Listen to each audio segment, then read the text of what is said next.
welcome to the strange story of the case of the missing office tank.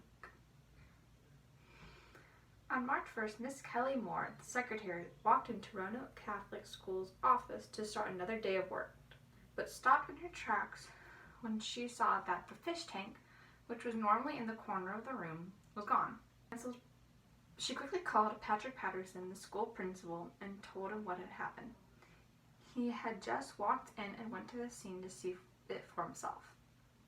He then promptly called the cops and canceled school, afraid for the safety of the children and the safety of his staff.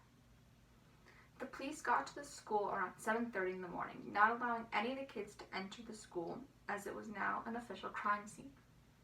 Detective Kenny and his partner, Detective Johnson, surveyed the crime scene after introducing themselves to the principal. 3 pieces of evidence stood out to them: a crowbar, a leather glove, and a dolly. As Detective Kenny knelt to examine the evidence, he loudly reported, "The crowbar and dolly seem to be clean, but we won't know for sure until we have the lab run the fingerprint test." He reached over and picked up the glove, holding it closely to his face before reaching into the stem of the glove and pulled out a long hair. He stood and showed his partner what he had found. "So we can rule out any male suspects," Johnson said, as Kenny looked to her with a raised brow, still bent over to find any missing clues. She scoffed. "Unless we have a 90s rock star wannabe on our hands. I am willing to bet whoever did this was a woman." Kenny stood up and nodded before looking at his partner and handing her a plastic bag labeled "evidence" on the side. Johnson sealed the hair inside and helped package up the crowbar and glove in their own bags.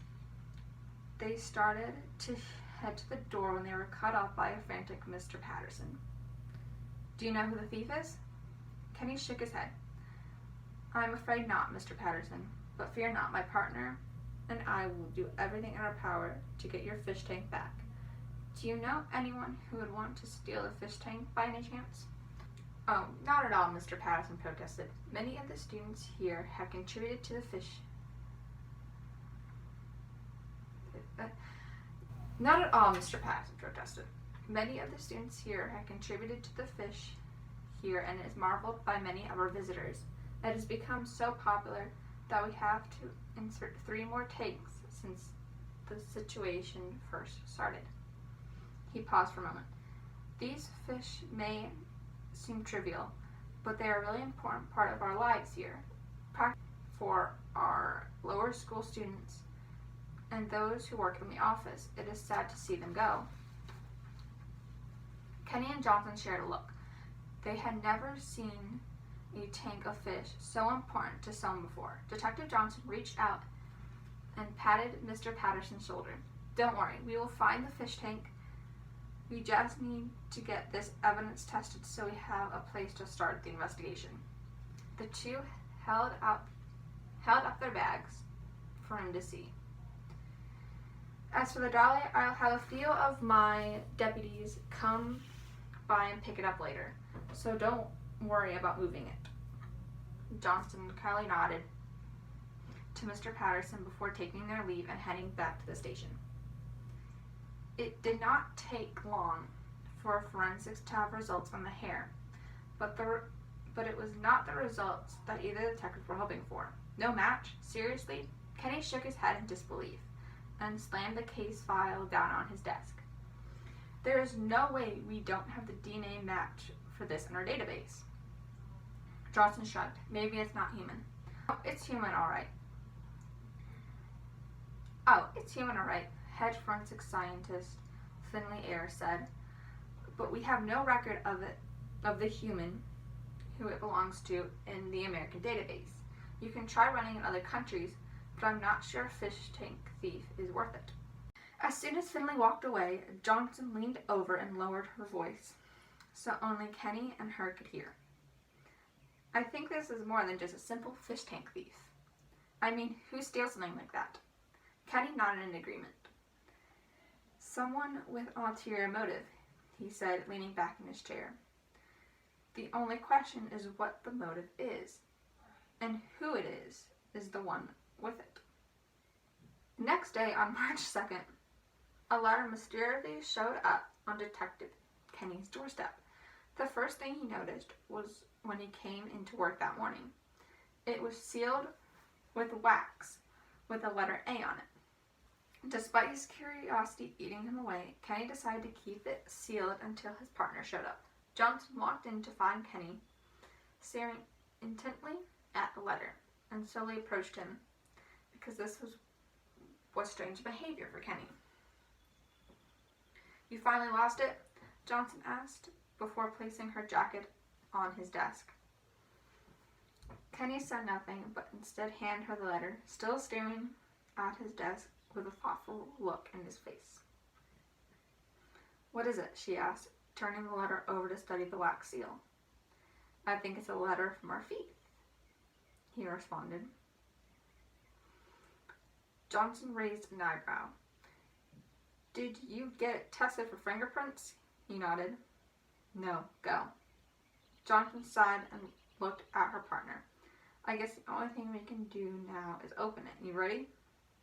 Kenny nodded, and Detective Johnson started reading the letter out loud.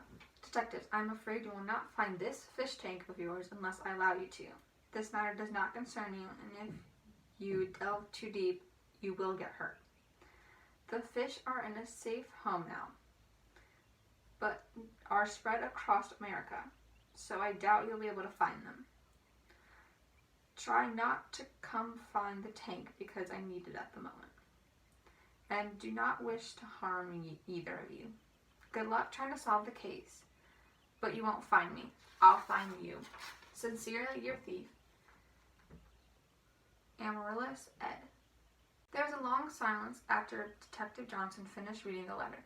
Kenny grabbed his coat and headed to the door. "Where are you going?" Johnson called after him. "To talk to the people who know things, the students," he replied. The two detectives started interviewing students and staff of the school that had been present at the time of the crime. There was only one common theme in the conversations: the marketing director, Mr. Michael Hemphill. When questioned about his whereabouts, Mr. Hemphill immediately became defensive and said, "I couldn't have been me, because I tried to get to school just before 7:30 for choir rehearsal. I may be the marketing director, but I also have a passion for music." Detective Johnson jotted down notes during the interview, but did not seem convinced. As they walked away, Detective Johnson jotted down notes during the interview, but did not seem convinced. As they walked away from Mr. Hemphill, she spoke quietly to her partner. "What kind of job does a marketing director do anyway? And one with a passion for music? I bet he did it because he is getting underpaid and wanted to sell the fish to pocket the money." Kenny laughed before softly saying, "There is no way that gentleman would send us a threat letter. And for what I can tell, he actually cares about the school, so I don't think he did it." "Then we can agree to disagree. Let's go ask the kids a few questions." Detective Kenny asked the choir members one by one if Mike or Hemphill had been there on time, but many could not say because they themselves had been late. Kenny was about to give up when Ann Nodebart, a junior in the choir, said, "He was a little late, but only by 2 minutes, I say. But that's normal considering his 2 teenage daughters he brings to school with him." She was quiet for a moment before continuing. "The front of his shirt was covered in water. It wasn't much, but it looked like he spilled something on himself." Kenny Johnson shared a look before thanking all the students and leaving to interview Mr. Hemphill once more. Question about the water. Mr. Hemphill replied, "I spilled water myself coming into work. You can ask my daughters." Both the daughters, Meg and Emily, confirmed this statement and provided him with an alibi at the time of the crime. "I guess that's a no for the choir director then." The daughters cleared his name, Johnson said before taking a coffee break with Kenny. The name doesn't match up either. What do you mean? Johnson asked quizzically. Amaryllis Ed is obviously an alias. I would guess scramble up the letters, like in Harry Potter with Tom Riddle and Lord Voldemort, Kenny explained. Johnson nodded. That makes sense, she said. Now we just need to figure out who Amaryllis Ed is. Kenny sighed. That's the hard part. Now, we know that Mr. Michael Hemphill did not commit the crime, but thanks to a second conversation the detective had with Anne Nodebart, he was no longer the only suspect. Anne revealed the other one to be Junior Isabella Myers. That morning, Myers had been late to choir, even later than usual, according to Anne Nodebart, and she smelled an awful lot like fish and overwhelmingly sweet perfume. Detective Kenny and Johnson met with her in a private room and asked her about why she had been late to choir. I had to drive my cousin and myself to school, so I can't leave until both of us are ready. He woke up a little bit later than usual, which made us 5 minutes late to begin with. But then we remembered that it was trash day, which added another 10 minutes. I tried to get here as fast as I could without breaking the law, but I still ended up being 8 minutes late, she said calmly. She met both detectives' eyes and did not seem nervous at all, which unnerved them. Detective Johnson cleared her throat and asked her another question. What were you doing last night? Handling business, she said promptly. Kenny chuckled. Business? What kind of business does a 17-year-old girl need to handle? Isabel laughed at him. You wouldn't believe me if I told you. Kenny stopped laughing. Try me. Isabel stopped to think for a moment, staring intently at two detectives in front of her. Nah, I trusted someone before once, and I ended up getting hurt. So, no. With that, Isabel stood up and walked out the door.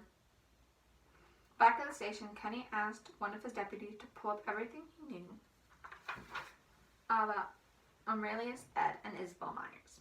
Amaryllis Ed is a thief in Europe, known up until recently to be one of the most wanted criminals in 13 different countries.